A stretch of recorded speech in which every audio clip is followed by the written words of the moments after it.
Entre 1935 e 1945, o mundo estava em chamas. Mas em um complexo fortificado em Pingfang, na China ocupada, o Império do Japão conduzia uma guerra que não usava apenas balas e bombas. Eles usavam a biologia.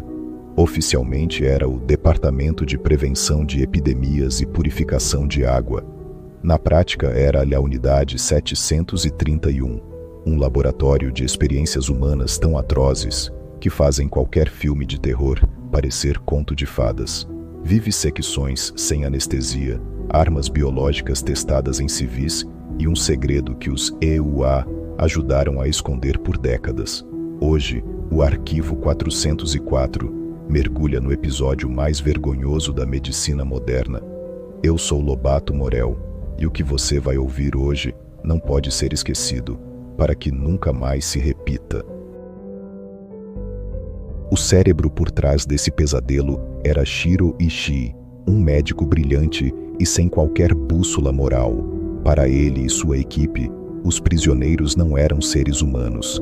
Eles eram chamados de Maruta, que em japonês significa troncos de madeira. De acordo com os registros históricos da Wikipédia, a Unidade 731 realizava vivissecções em pessoas vivas, muitas vezes sem anestesia, para estudar o apodrecimento dos órgãos em tempo real. Eles queriam entender os limites do corpo humano diante de doenças como a peste bubônica, a cólera e o antrás, que seriam transformadas em armas para dizimar populações inteiras. Para entendermos a magnitude desse horror, não podemos pensar na Unidade 731 como um pequeno laboratório escondido, como destaca o portal História Militar Online. O complexo de Pingfang contava com cerca de 150 edifícios e uma equipe de mais de 3.000 pesquisadores e técnicos. Era uma verdadeira cidade dedicada à morte. Eles produziam patógenos em escala industrial. Relatos militares indicam que a unidade era capaz de produzir 30 quilos de bactérias da peste bubônica em apenas alguns dias. O objetivo final de Shiro Ishii não era curar, mas criar uma arma final que pudesse ser disseminada por pulgas, ratos e bombas, transformando cidades inteiras em necrotérios a céu aberto. O termo Auschwitz na Ásia não é usado levianamente pelos historiadores. Assim como nos campos nazistas, havia uma seleção fria e calculada de quem seria usado nos experimentos. A diferença cruel é que, na Unidade 731, a morte raramente era rápida.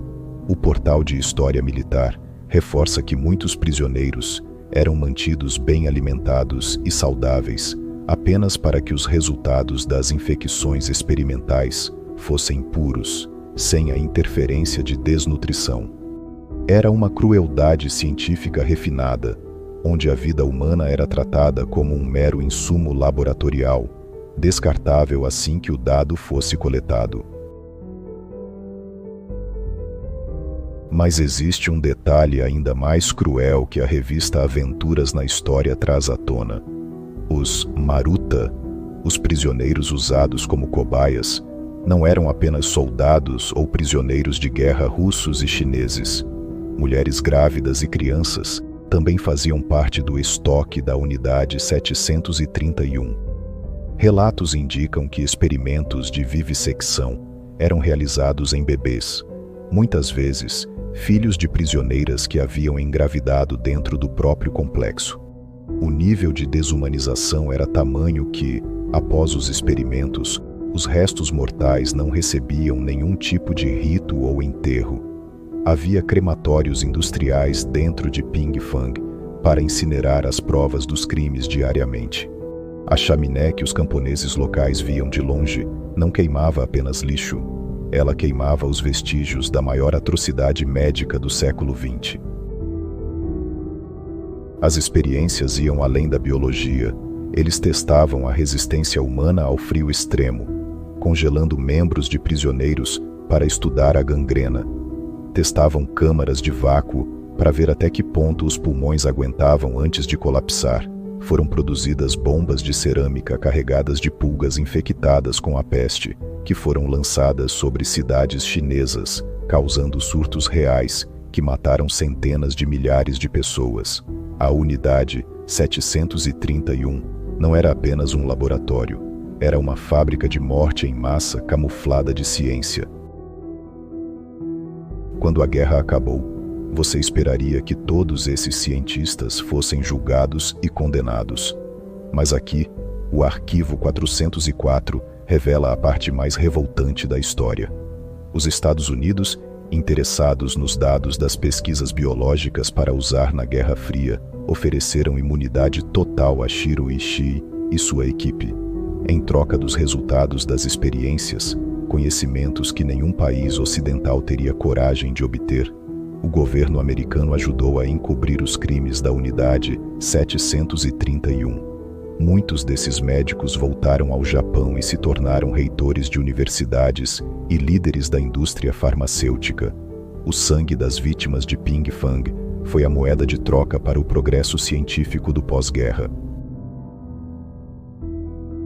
Quando a derrota do Japão se tornou iminente, em 1945, Shiro Ishii ordenou que todos os prisioneiros remanescentes fossem executados e que o complexo fosse dinamitado para apagar as evidências.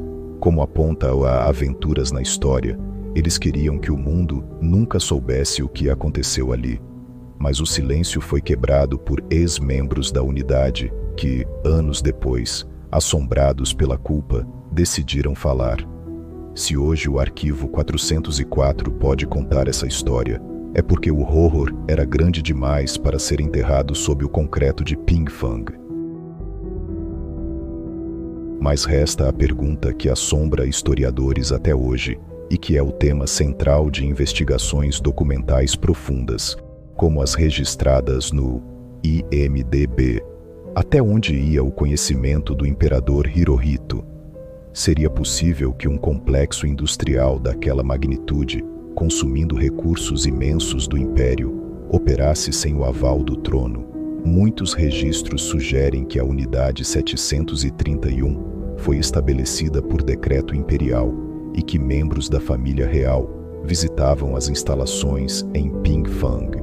O documentário de 2015 levanta provas perturbadoras de que o horror não era apenas o projeto de um médico psicopata, mas uma engrenagem vital da estratégia de guerra total do Japão.